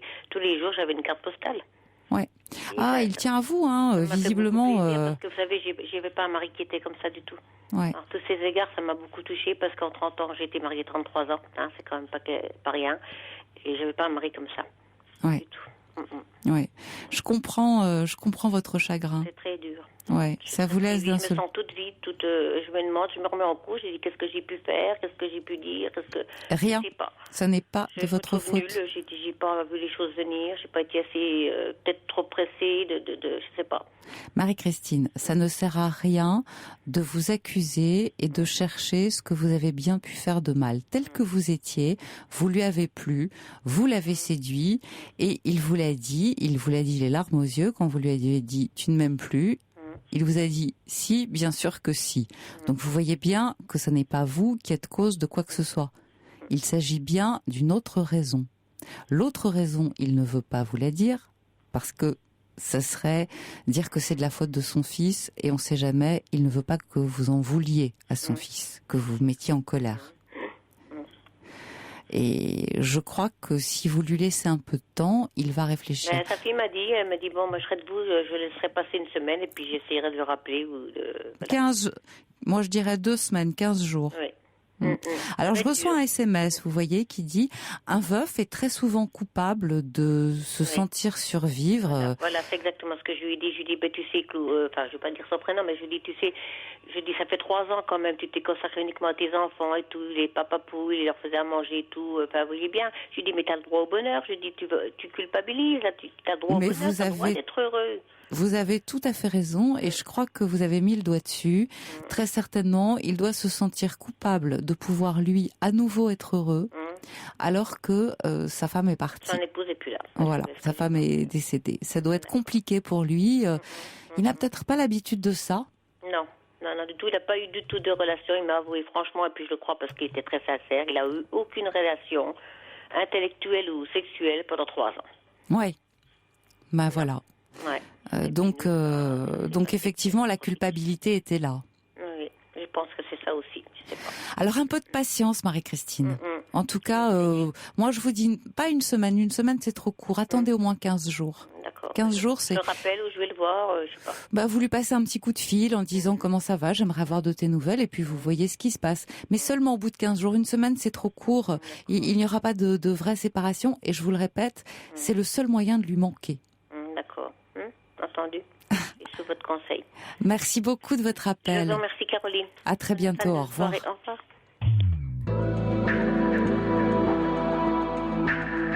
Toutes vos confidences à Caroline Veil au 39 21. 39 21. 34 centimes la minute.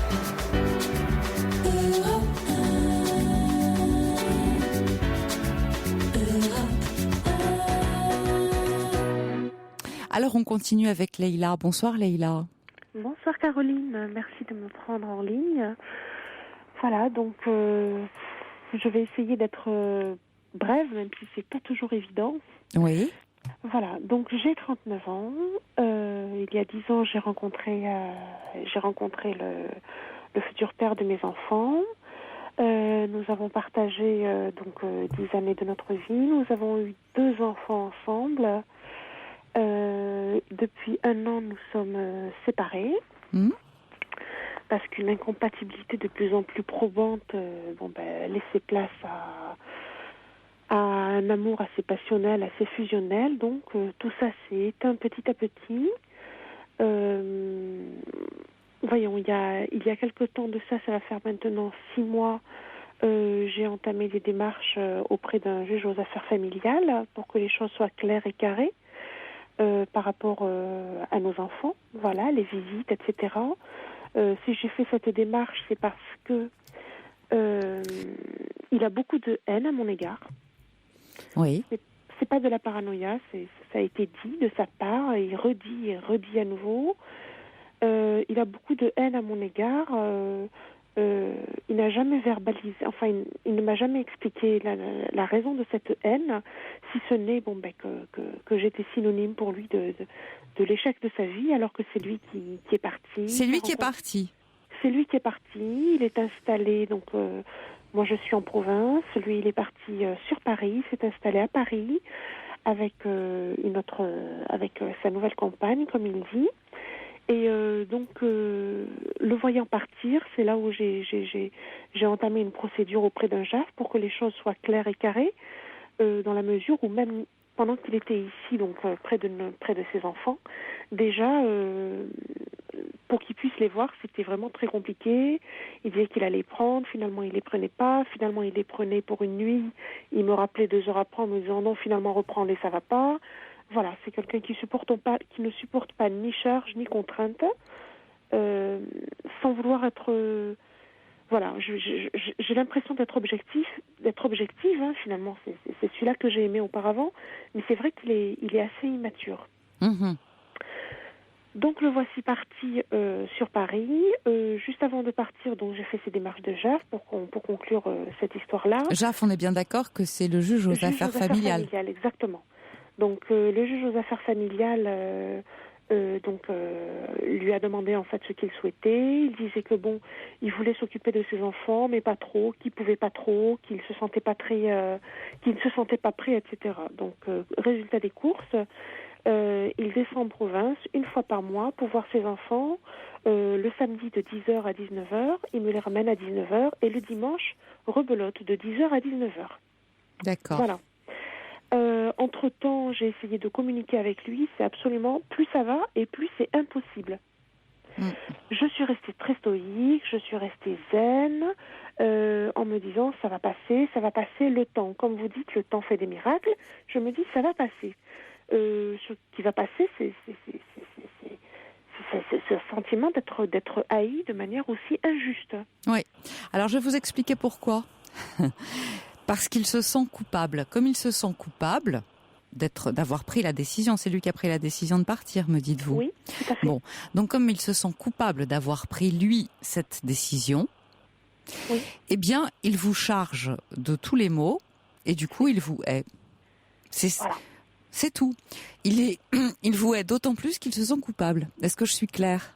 Oui, parfaitement. Voilà. Alors, lors d'une communication dernière, il m'a demandé à prendre les enfants pendant une semaine au mois d'août, chose que le JAF avait refusé, non, manière de parler. Oui. Mais voilà, le JAF ne l'avait pas autorisé. Puisque cette relation était nouvelle, avec cette nouvelle compagne, bon voilà, ça manquait de stabilité, si vous voulez. Tout à et fait. le JAF lui avait dit, écoutez, vous vous installez là-bas, lorsque ce sera bien fait, etc., rien ne vous empêche de faire à nouveau une requête, une demande, et puis les choses peuvent évoluer. Et là, donc, il m'a demandé à nouveau de les prendre une semaine, au mois d'août, sur Paris. Et il me l'a demandé, enfin, il me l'a pas demandé, c'est pas vrai, il me l'a en quelque sorte imposé. Voilà. Avec de gros sabots, en me disant, voilà, j'ai bloqué cette semaine, je les prends à tel moment, c'est comme ça, pas autrement. Je dis, attends, bon, soit. Comment ça va se passer? Où c'est que tu vas les amener? Est-ce que toi, quand tu les amènes quelque part, je te demande où tu vas les amener? Bref, de la haine. Et je lui dis, attends, mais une seconde, juste une question, quand est-ce que cette haine va s'arrêter? Là, il me dit, mais jamais, au contraire, ce n'est que le début. Oui. Là, j'ai dit, écoute, Il se sent très, très coupable. Il me dit, ce n'est que le début, jamais cette haine ne passera. Tu peux pas savoir comment je vais te démolir. Bon. Là, j'ai dit, écoute, moi, je pars d'un principe très simple, c'est que tant que tu parles ainsi, tu n'es pas suffisamment serein pour prendre les enfants pendant une semaine. Voilà. Et si tu veux les prendre une semaine ou quoi, il n'y a pas de souci. Tu fais une requête, tu demandes, et moi, j'appliquerai ce qu'on me demandera d'appliquer. Sur ce, vous inquiétez pas, j'arrive à l'essentiel. Donc, le week-end passé, c'est-à-dire ce samedi qui vient de passer, il était prévu donc qu'ils viennent ici, en province, pour venir voir les petites. En effet, il l'a fait. Il est arrivé. Il les a prises à 10h du matin. Le samedi soir, il me les ramène. Premier épisode. Donc, j'ai mes deux enfants, donc une qui a 4 ans et demi et l'autre de 6 ans et demi. La grande qui me dit, maman, voilà, papa m'a dit que tu as refusé de nous laisser partir une semaine en vacances avec lui. Je lui ai dit, voilà, moi j'ai des règles à respecter, comme vous avez des règles à l'école. Moi aussi j'ai des règles. En tant que parent, on ne fait pas ce qu'on veut, comme on veut, quand on veut. D'accord? Je t'ai déjà expliqué, à la grande, je disais, il y a un juge, voilà comment ça s'est passé. Il n'y a aucun problème pour ma part, j'en serais ravie. Il va le demander au juge, et si le juge l'accepte, moi, il n'y a aucun souci. Très bien. D'accord? Elle me dit, ok, cet épisode est passé. Le dimanche, à nouveau, il les prend. Les petites reviennent. Et là, la grande monte en pleurs. Et elle me dit, oui, papa a fait que crier. Papa a été très désagréable. Papa, il m'a dit qu'il te détestait. Papa, il m'a dit que t'es trop grosse, que t'es très moche, qu'il déteste papy, qu'il déteste mamie. Donc, tout ça en parlant de ma famille. Bien sûr, mon Dieu. Donc, vous avez raison quand vous dites que votre mari est immature. Voilà. Je suis restée zen. C'est très difficile. Je lui ai dit, écoute, moi, je pense qu'il a dû dire ça parce qu'il était en colère pour des raisons que je ne connais pas, d'accord? Mais la seule chose que je peux te dire, c'est que moi, ton père, je le déteste pas. Écoutez, vous êtes parfaite, Leïla. Je lui ai dit, voilà, je ne le déteste pas et je ne souhaite pas non plus que tu les détestes. Et j'ai une fille qui est particulièrement mature. Et il y a quelque temps de ça, elle m'avait dit, tu sais, maman... Papa, je l'aime, simplement, c'est juste un papa qui ne sait pas s'occuper de ses enfants comme les autres. À 6 ans, elle m'a sorti ça. Elle a tout compris. Et là, j'ai rebondi là-dessus. Je lui ai dit, tu te rappelles ce que tu m'avais dit la dernière fois? Tu m'avais dit que tu as un papa qui t'aime, sauf qu'il ne sait pas s'occuper de ses enfants comme d'autres papa le feraient. C'est tout ce que je peux te dire. Très bien. Très bien. Alors, ce très bien... Qu'est-ce qui va se passer? Je vais vous le dire, il va éventuellement demander au juge, enfin formuler une requête. Il va être entendu et vous allez être entendu aussi, Leïla, et vous direz ce que vous avez à dire. Alors maintenant, je vais vous dire le fond de mon cœur. À savoir que j'ai une ambivalence en moi, et une ambivalence très difficile à gérer. Oui. C'est que d'un côté, je suis une mère qui déborde d'amour pour ses enfants. Oui. Donc j'essaie de respecter, j'essaie d'être droite, j'essaie de ne pas déborder. Voilà. Mais d'un autre côté, si vous voulez, j'ai l'impression... Cette injustice est très difficile à gérer. Quand je parle d'injustice, il s'agit de laquelle ? Celle d'avoir l'impression de s'obliger à rester dans les clous, à respecter les choses, et que l'autre vous pousse à sortir du cadre. Oui. Et c'est très, très, très difficile. Oui, c'est vrai. Je vous comprends. Voilà. Vous avez raison. Néanmoins, d'après tout ce que vous dites, je trouve que vous avez aussi pas mal de sang-froid, beaucoup de bon sens et la tête sur les épaules. Visiblement, même si vous êtes partagé en deux, c'est pour l'instant le bon sens qui l'emporte. Mais c'est difficile aussi de ne pas se sentir, j'ai envie de dire, très en colère, parce qu'au fond c'est de cela dont il s'agit, face à cette injustice que vous subissez de plein fouet. Oui. Je comprends. C'est vrai, c'est compliqué. C'est une injustice. Je vais rajouter 2 éléments qui sont, à mes yeux, qui sont lourds.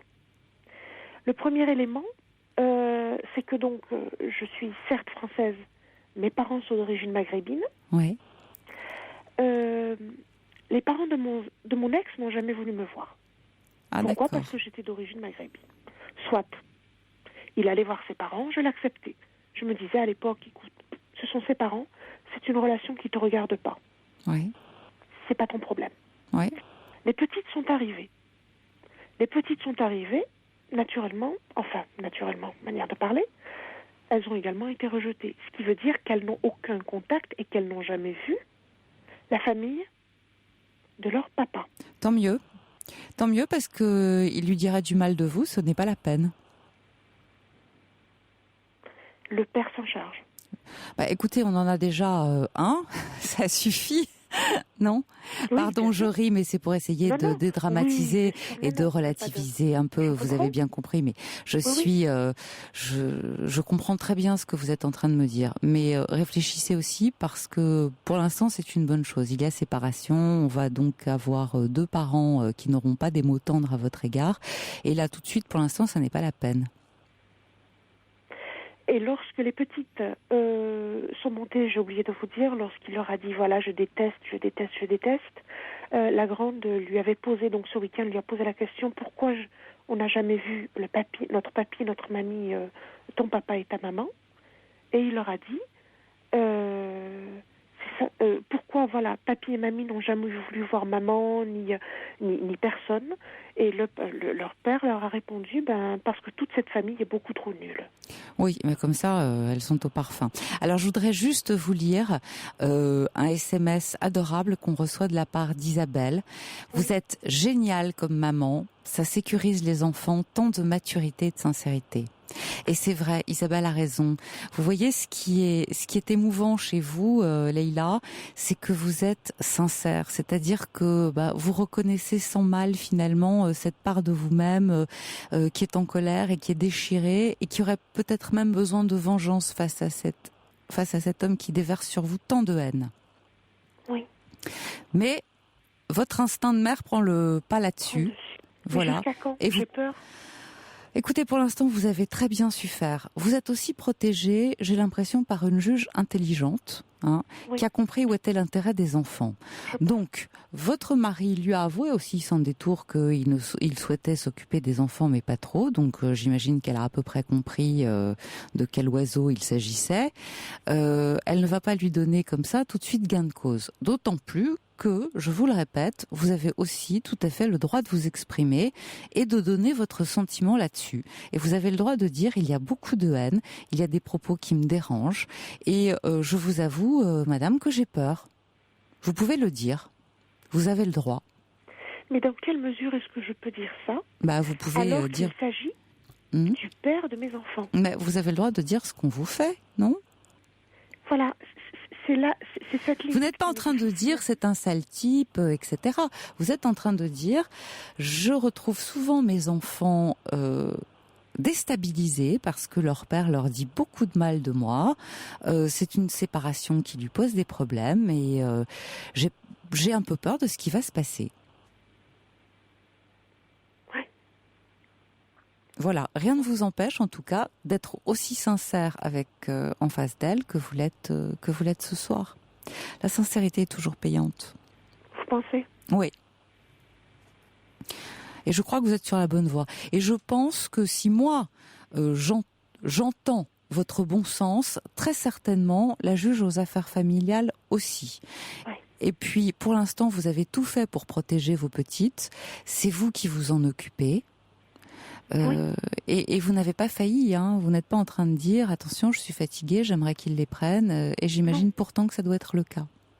Oui, mais pas du tout. Pas du tout. Parce que l'amour que j'ai pour elle me fait plus que pousser des ailes. Bien sûr, bien sûr. Vous êtes une vraie maman. Bravo en tout cas. Et puis merci de ce témoignage qui est très émouvant.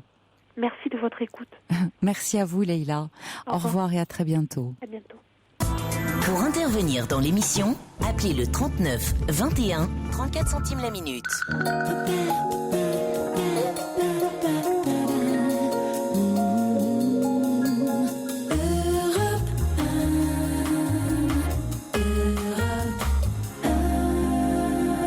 On continue avec Cyril. Bonsoir Cyril. Bonsoir à tout le monde. Je téléphonais pour avoir l'avis de quelqu'un d'éclairé ou un avis extérieur, on va dire. Un avis extérieur. Éclairé, on ne sait pas. Téléphone à la main, s'il vous plaît. J'ai le téléphone à la main. D'accord. Donc, j'ai divorcé il y a 6 ans. Oui. Je suis papa d'un garçon de 9 ans. Oui. Et j'ai rencontré il y a quelqu'un il y a 3 ans. Oui. Pour expliquer, j'avais mon fils tous les mercredis, un week-end sur 2, les 3 quarts de vacances. Et dès qu'il y avait un problème avec le petit, j'étais toujours présent pour lui. D'accord. Et la dame avec qui je me suis mis a dit, si tu veux donner une chance à notre couple, il faut plus que tu le prennes le mercredi. Alors, j'étais fou, ou je suis fou amoureux d'elle, j'ai accepté de ne plus prendre mon fils le mercredi.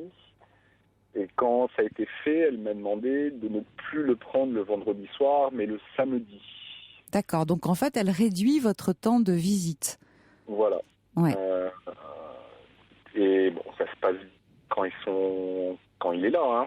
Oui. Mais la dernière chose qu'elle a demandé il y a une semaine, c'est qu'au lieu que je le prenne 1 mois et demi pendant les grandes vacances, parce que je le prends toujours énormément vu que je suis enseignant. Bien sûr. Elle m'a demandé de le prendre que 20 jours. Pourquoi ? À quel titre ?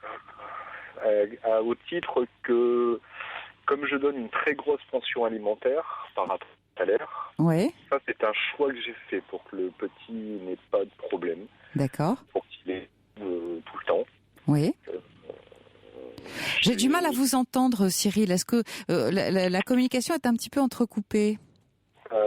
Pourtant, là, je suis à l'arrêt et vraiment le téléphone sans haut-parleur. Bah voilà, là, vous le tenez d'une façon. Ne le lâchez plus, on reste comme ça, sinon je vais devoir interrompre. Et je bouge plus. Très bien, c'est parfait.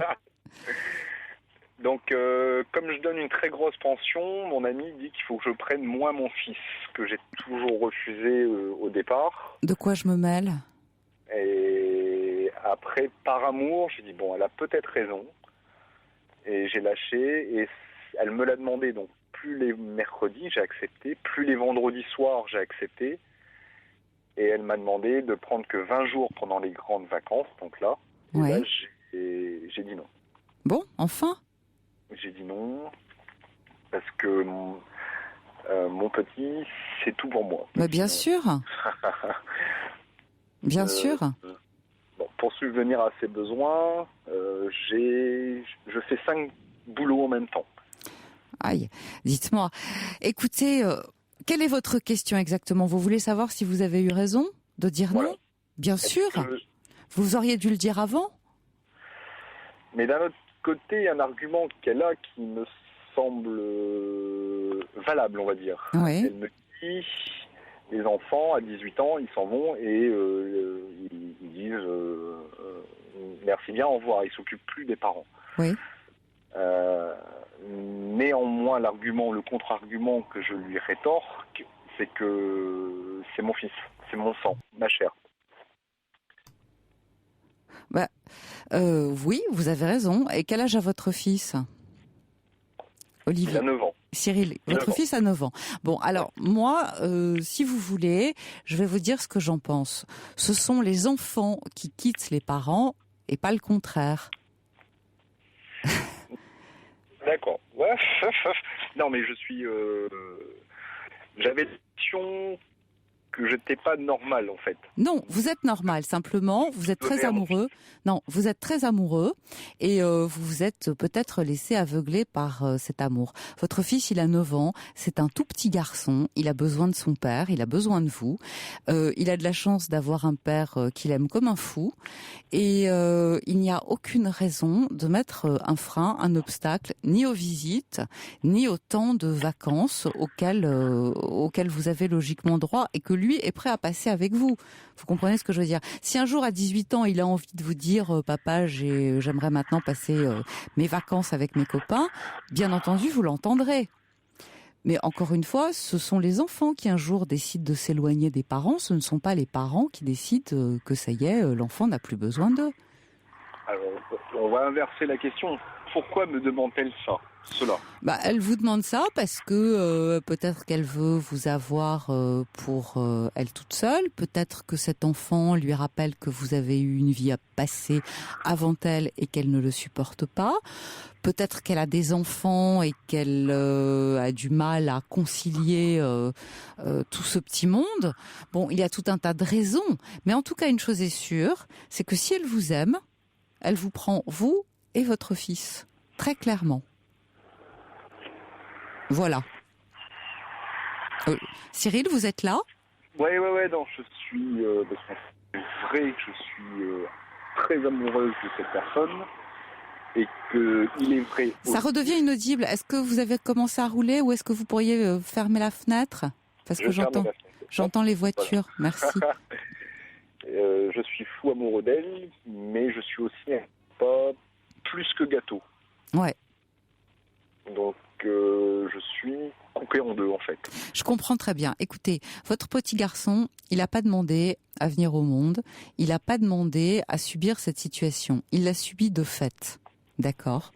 Et un enfant, vous êtes d'accord avec moi, vous êtes enseignant, c'est une responsabilité.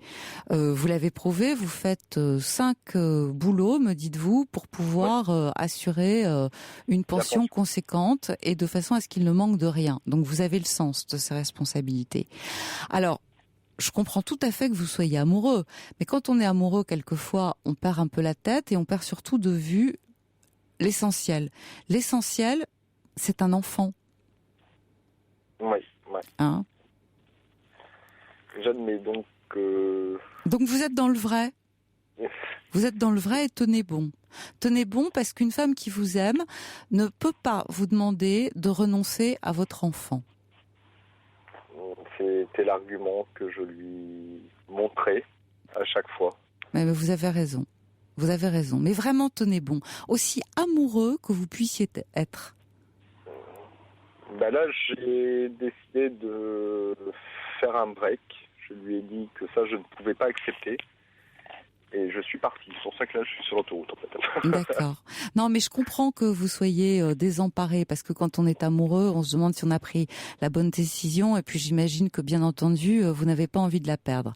Mais si vous cédez, elle ne vous respectera pas. Ça, je peux vous l'assurer. Donc, même pour éventuellement la suite de votre relation, je crois que c'est bon pour vous de lui dire que vous avez un enfant, que vous y tenez, que ça ne vous empêche pas de l'aimer, elle, mais que votre enfant, c'est la prunelle de vos yeux. Le problème, c'est qu'elle n'arrive pas à l'entendre. Tant pis. Tant pis. Parce que vous allez forcément le regretter. On est d'accord. D'où mon désarroi actuel, on va dire. Ouais, voilà, ouais. Je reçois un SMS, bon, un peu dur, qui dit « ce n'est pas une location, cet enfant ». Ah, je suis tout à fait d'accord. Voilà. Vous voyez, c'est pas on le prend quand on veut, puis quand on en a... Bon, il est là, vous l'aimez en plus, vous en êtes fou. Visiblement, il a l'air de venir vous voir aussi souvent qu'il le peut. Mon Dieu, c'est très précieux. C'est très précieux un enfant, c'est ce qui donne du sens à une vie. Donc j'ai pris la bonne décision. Tout à fait. Mais je comprends que vous vous posiez des questions parce que vous avez peur de la perdre et quand on a peur de perdre, quelquefois ça fait vaciller. Jamais. Ça fait plusieurs fois que j'essaye de lui faire entendre mon point de vue. Ouais. Et là, non mais je comprends, on peut avoir des doutes à certains moments, on peut se demander si on est dans le vrai, si on a raison, comment faire la part des choses. Mais primordial, votre enfant. Vous et votre enfant. Et après, on voit. Et encore une fois, si elle vous aime, elle aime aussi votre enfant. C'est indissociable de vous. Voilà Cyril. Merci beaucoup. J'espère avoir répondu en partie à votre question. Ouais. Très bonne chance. Oui, Très bonne chance à vous. Au revoir. Merci. Au revoir.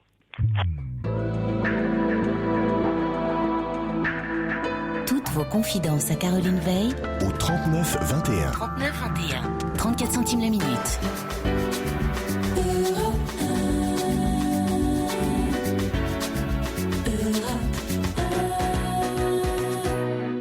Anna, bonsoir. Vous souhaitiez réagir au témoignage de Jean-Marie, je crois. Jean-Marie qui était dans les affres d'un divorce et qui avait beaucoup de mal à l'accepter et à le supporter. Tout à fait. Bonsoir Caroline.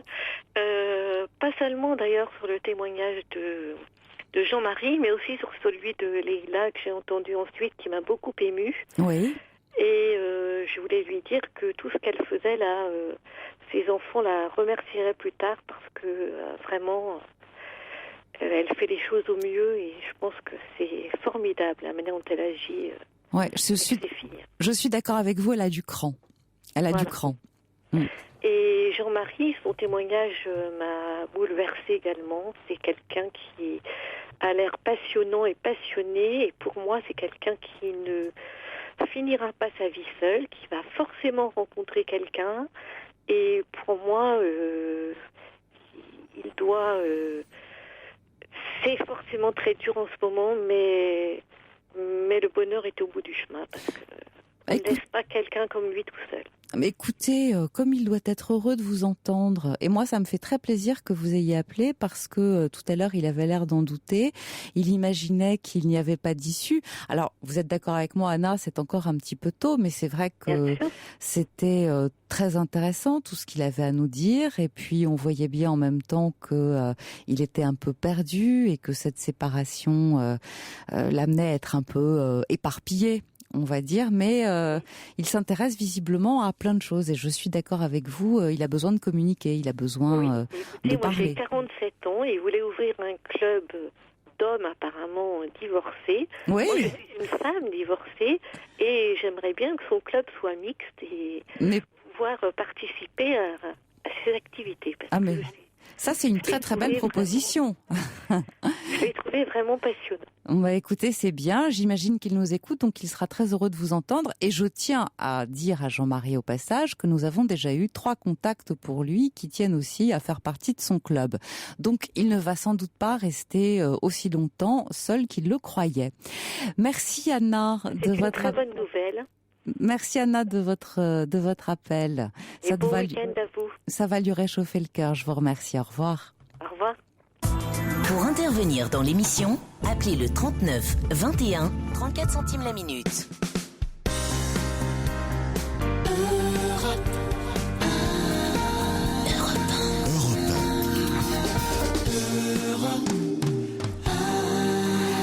Frédéric, bonsoir.